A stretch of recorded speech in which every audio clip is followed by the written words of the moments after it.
Welcome to Aging on the Suncoast. I'm your host, Jason Martino.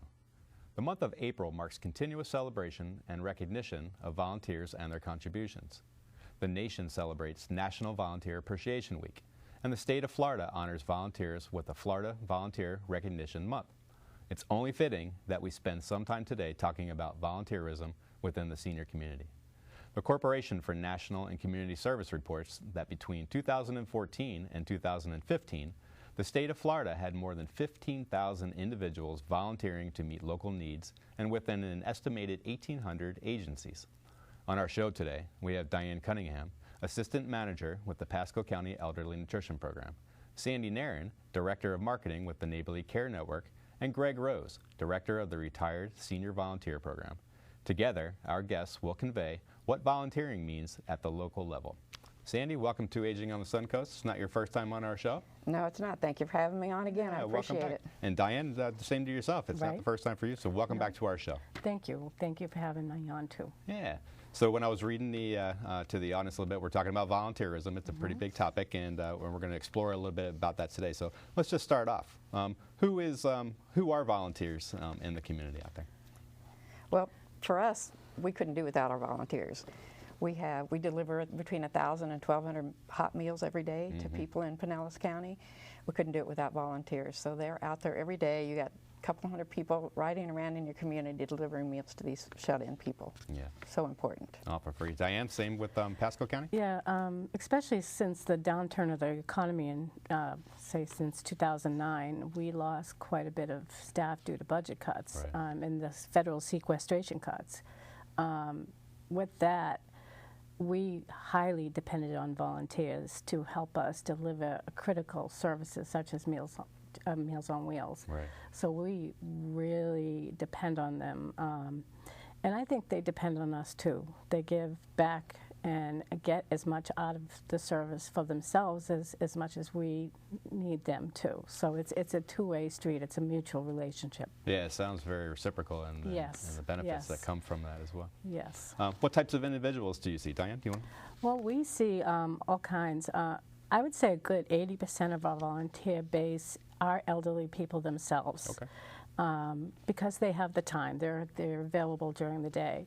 But in addition to them, those people would work in our congregate dining sites, helping out with greeting people, with taking reservations for meal orders, and cleaning up, serving, and doing basic congregate dining site work.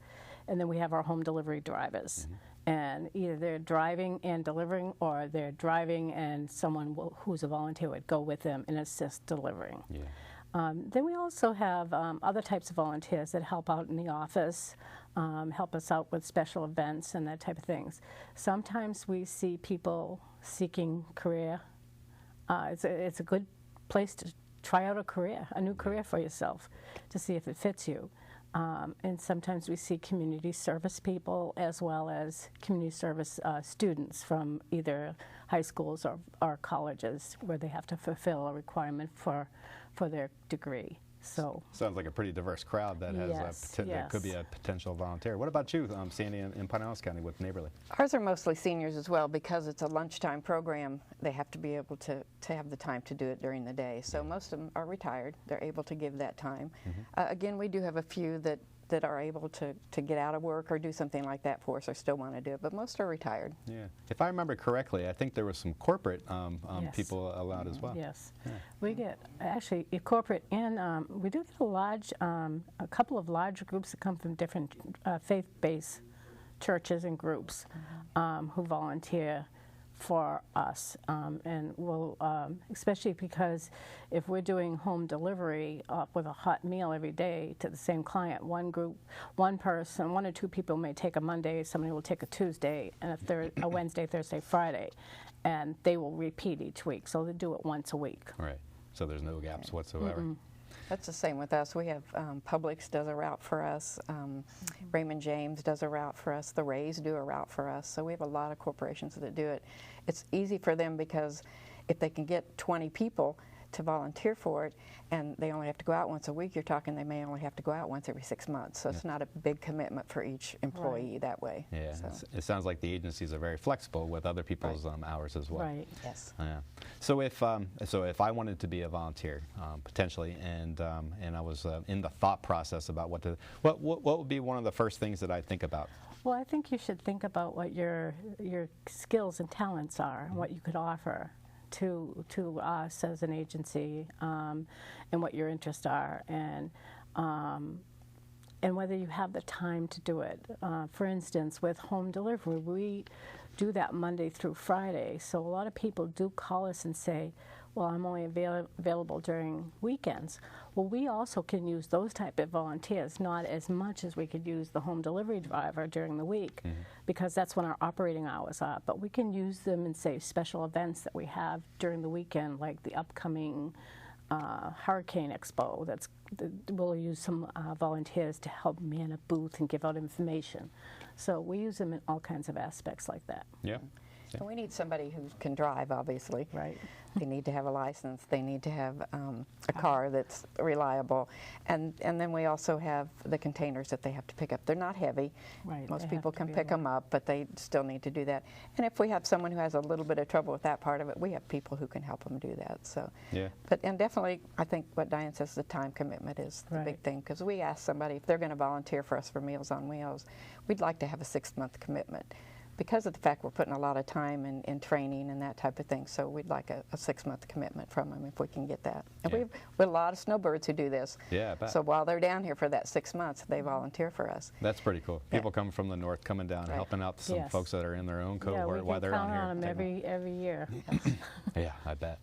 So I never even asked you before, but and I know you know probably off the top of your head, but how many volunteers do you really have working for your organizations? We have, right now, currently 425. 425. Wow. Yeah, and they do all kinds of things. And last year they provided 54,000 hours. And if you were to look at the value of that in the open market today, if you were to put a dollar amount, they gave over $1 million worth of service last year to us. That's fantastic. It's about $22 an hour is what they consider a volunteer's time is Correct. worth. So if you count how many hours they're working for us, it's a lot of Yeah. money that we don't have. You know, Yeah. as an agency, we don't have that kind of money. No, and especially because a lot of volunteers are working with not-for-profits. It's there's a different threshold for budgets and whatnot Correct. too. So as an agency, as representing your agencies, what is the expectation from an agency's standpoint for a volunteer, especially if they're going to get in line? Are there policies and things, bureaucracy that you need to go through to get somebody to started? There definitely is. We have to have a background check on some, depending on how many hours you work. But, you know, and again, you have to have a license, a valid license and that kind of thing. And there is a training. We do a 2-hour training that they will go through. And it's pretty extensive, teaching them not only about the agency, but what they're going to be doing out there. You know, there's times when you may go out and you may find somebody on the floor. You need to know what to do. You're dealing with seniors and you're dealing with elderly, so things happen. So a lot of different scenarios can happen while you're out there, and we need to train them on all that. Absolutely. Oh, I bet. And also, we don't look just for a warm body. We're looking for people who are eager to help their community. So somebody who's got some willingness and motivation to do this kind of thing, because not everybody fits in that role, especially for like a home delivery driver. If I find someone who is not as, you know, doesn't have the people skills to deal with the public, I'll give them a job where they're alone. They might be doing some filing or something. But generally speaking, we can virtually find some task that anybody can do, no matter what their skills are. So we try to tailor their skills to the volunteer jobs that we will assign them. Yeah, we get pretty crafty nowadays when it comes to leveraging Right. humans to do certain functions, and it just Correct. benefits Yes. the agency so much. Yes, absolutely. So we've talked about the benefits of the agency a lot, but obviously we talked about the mutual reciprocity that's going on too. Tell us a little bit about how a volunteer benefits. What's advantageous for them for volunteering in the community? Well, I can tell you now that from personal experience, because I'm sort of semi-retired and not working full-time anymore, so I have decided to take a route and volunteer. I figure, you know, that's what I've done all these years, I should, you know, do that. So I've been doing a route now for about 6 months, and I can tell you it's a fantastic feeling to go out and do this. And I have so many, I've gotten so attached. During my 25 years with Neighborly, I used to do a route every once in a while, but you didn't do it enough to get attached to the people. And now that I go that same route every week, you get very attached, and they're just absolutely wonderful. And they're so glad to see you. Yeah. So it's a wonderful experience to volunteer. And the nutrition programs, especially with the home delivered meal program, I mean, most of those folks are isolated and they're at home. So to have a volunteer on a consistent basis, maybe even just having some chatter with them or some conversation can really make somebody's world. Sometimes it's, for at least the meal driver, the meal driver sometimes is the only really outside contact that a homebound person may have, other than the postman. And other benefits too is, there are studies that have been done. I don't have the exact statistics, but it's a great stress reducer in people's lives. And I've even heard that volunteers live longer than the general population who don't volunteer. Plus, it's an opportunity to learn a lot, especially with. I'm sure it's with yours too, but with us, we work for county government, so people learn about the government. And a lot of volunteers who start to volunteers will say, I never knew that you did all of this. And until they're actually doing the work. And it's like Sandi said, it's extremely rewarding, self-rewarding, that you're making a difference in these people's lives every day. Oh, I bet. So as representation from your different agencies, and you just highlighted a difference between yours is that you work for county government and you work for a not-for-profit, Sandi. You're always giving back to the volunteers because you appreciate so much what they do. Give us some hallmark ideas of what you do to recognize those individuals. As we do every year annually, we recognize our volunteers as a group of volunteers, and we bring them all together. Because Pasco County is so spread out, we have a volunteer recognition event for the west side of the county, and then a volunteer recognition event on the east side of the county. So they're coming up really soon. On the east side, we'll be celebrating our east side volunteers on March 30th. And then on the west side, it'll be on April 8th. And we generally buy them a small gift that they can wear or have. This year it's a lapel pin that says, I make a difference every day. You sure do.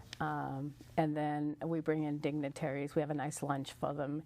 And then we do receive a lot of donations from merchants and restaurants. And we use those as door prizes during the event. And it's really a nice event for them. We have entertainment, and they look forward to it every year. But you don't want to ever go without saying thank you to your volunteers, not just once a year, but every day that they're helping you. Yeah. Sandi, briefly, anything going on with you? Well, we are celebrating our 50th year this year, so great. We're very proud of that. Yes, you are. I've been there 25 of the 50, which is hard to believe. When I first started, I was doing their 25th anniversary celebration, and I never thought I'd be doing their 50th. So that's awesome. So we're really excited about that. That's real fantastic. Yeah. Diane, I appreciate you coming on the show you. again. And Sandi, as usual, I appreciate you coming on the show. There's so much good information about volunteers, and hopefully someone watching will have an interest in doing that, and they're going to know who to contact. So please stay with us while we take a short break. As usual, don't forget to have a pen or pencil ready. During the break and at the end of our show, we'll be running contact information for all our guests, including the Retired Senior Volunteer Program, which we'll be talking about when we come back.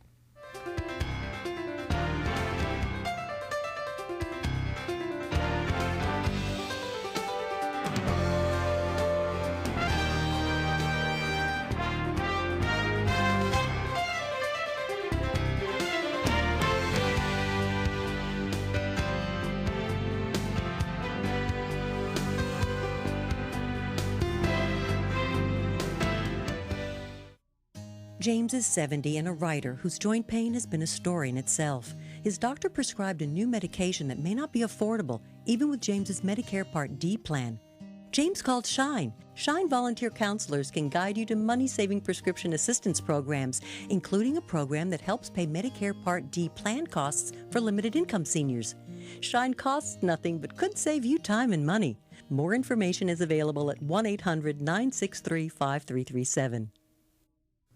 Welcome back to Aging on the Suncoast.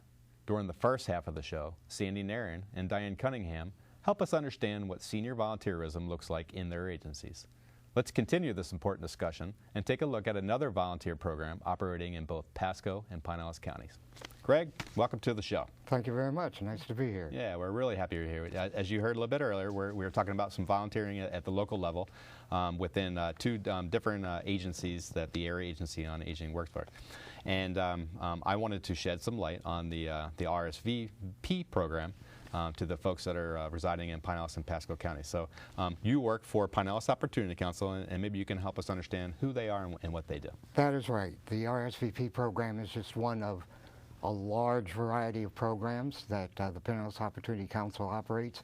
It is the community action agency, the anti-poverty agency for Pinellas County that came out of Lyndon Johnson's declaration of the war on poverty. That's right. So POC has been operating in Pinellas County since 1968. That's awesome. And assumed the RSVP program in 1977. So the Retired and Senior Volunteer Program is entering its 39th year of operation here in Pinellas County. That is awesome. So let's talk a little bit more about RSVP. What is it, and what do they do?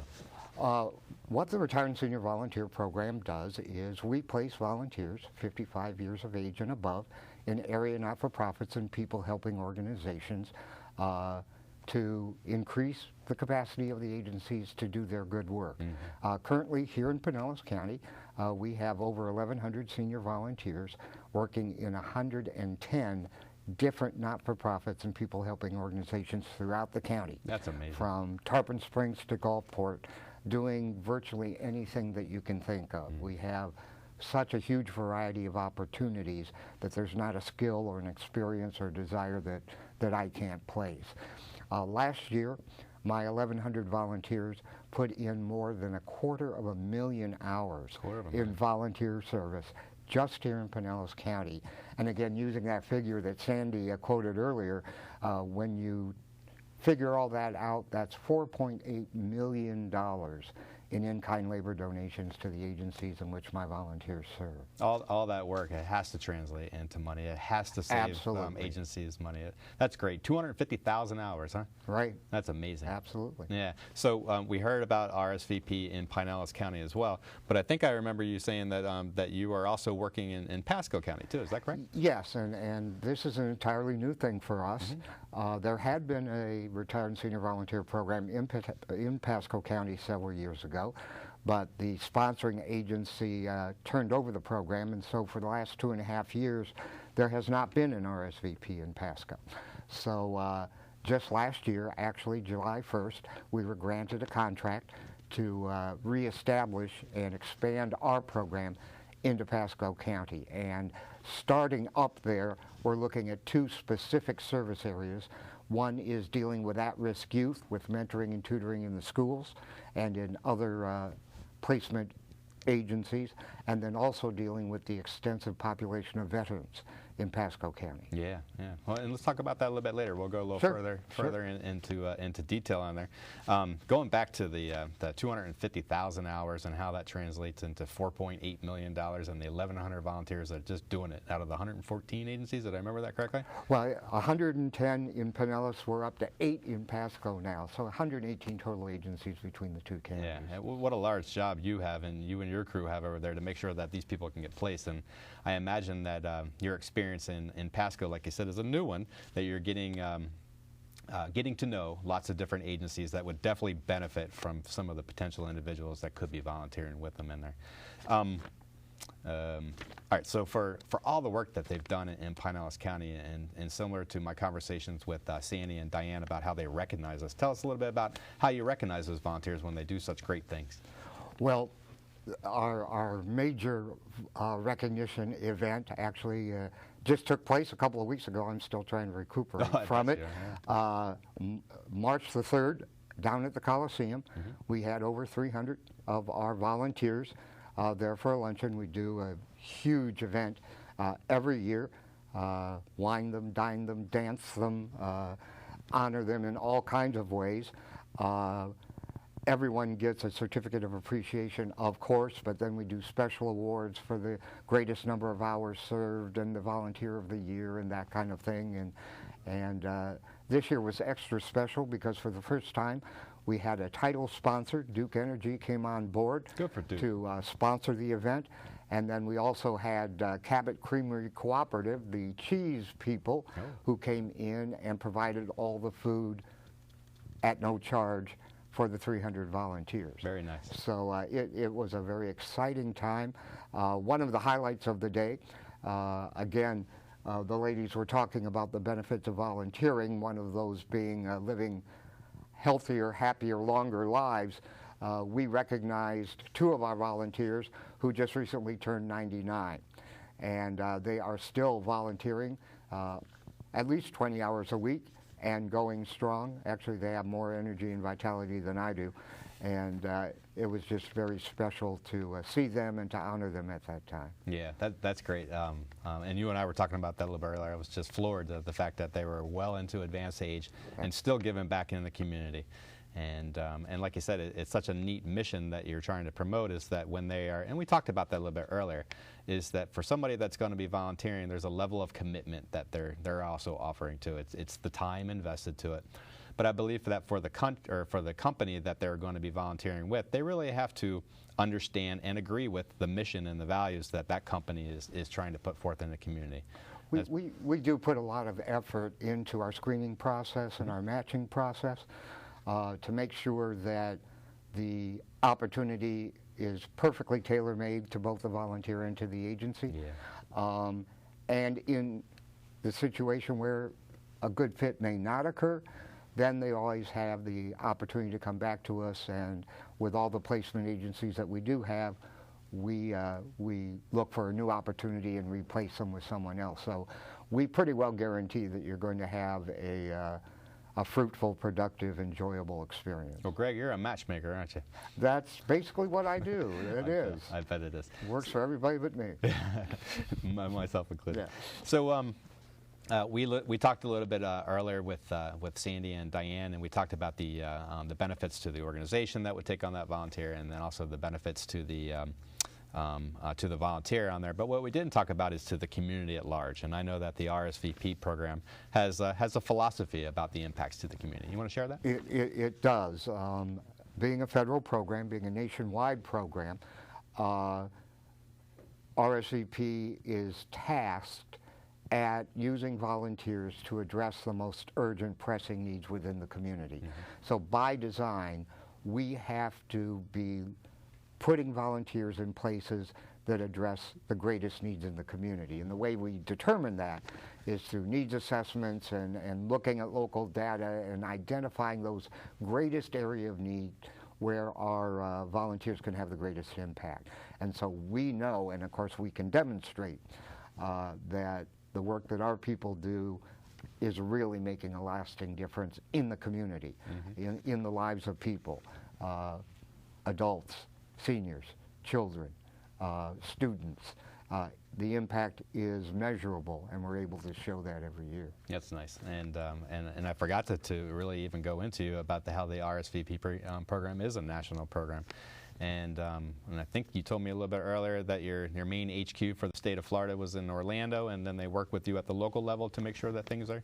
Yeah, you mentioned the Corporation for National Community mm-hmm. Service, which is our federal funding agency. Mm-hmm. It runs all the national volunteer programs like VISTA and AmeriCorps, but then there's also an umbrella organization called Senior Corps, okay. which includes the Foster Grandparent Program, the Senior Companion Program, and RSVP. Okay. So the RSVP program is throughout the country.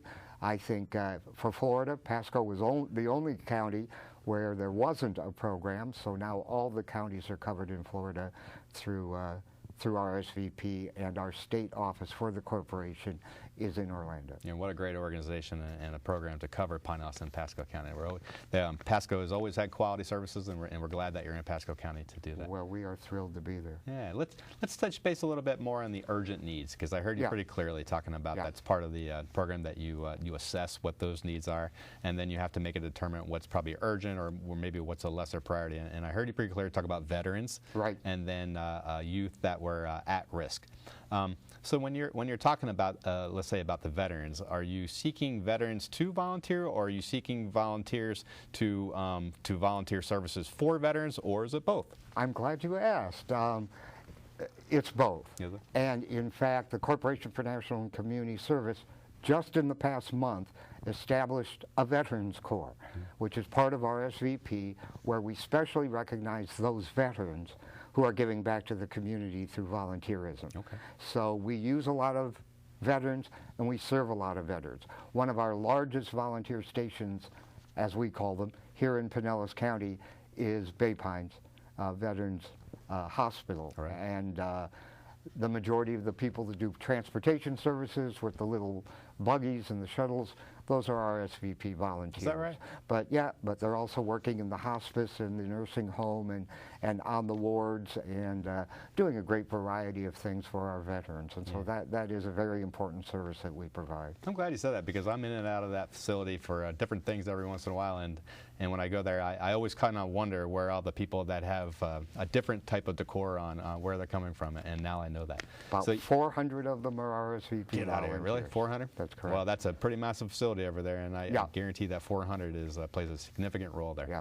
So you talked about at-risk youth too, and I believe it was mentoring that we were talking about. Both mentoring and tutoring, both in the public schools and in private settings. Also through groups like Big Brothers Big Sisters, through the WISE, through Junior Achievement, through some of those kinds of agencies, and then other community centers, both during school tutoring programs and after school and before school mentoring programs. We also place volunteers with the Guardian Ad Litem program, which is court-appointed volunteers dealing with at-risk youth. So we have a large variety of opportunities of dealing with at-risk young people. You're covering all the ages. That's great. We are trying. Hey, with the little bit of time we have left, if I was a potential volunteer and I was seeking an opportunity to do that, why would I choose the RSVP program versus just walking into some willy-nilly agency and telling them I have time to invest in there? And you could certainly do that, but you'd be missing a lot of the benefits that come to RSVP members. Do tell. One of those that is very important to the majority of my volunteers are low income and on fixed incomes. And so one of the things that RSVP provides is mileage reimbursement for those that utilize their own cars to get to and from their volunteer program. We also do bus and taxi, so we try to facilitate transportation as much as we can, so those reimbursements are very important. We offer free liability insurance, which covers the volunteers while they're working. We have all kinds of ongoing educational, recreational, and social programming. We do that huge volunteer recognition luncheon every year, and there's just a whole variety of little perks that come with being an RSVP volunteer. You're offering a plethora of things to a bunch of people that are offering a plethora of experience to the community. Right? I think that's really great. It's a win-win-win program all the way around. Best job I've ever had, and I love what I do. That's awesome, Greg. We're really excited that you came on our show today to help us understand the opportunities that are in Pasco and Pinellas County. We hope to see you sometime soon. Thank you. We hope you enjoyed this month's broadcast. We also hope this episode sparked your interest to pursue volunteering with any of the agencies on the show today. At the end of our show, we'll roll their contact information again. So get your pencil ready. We'll see you next month, and until then, please maximize all the opportunities life avails you.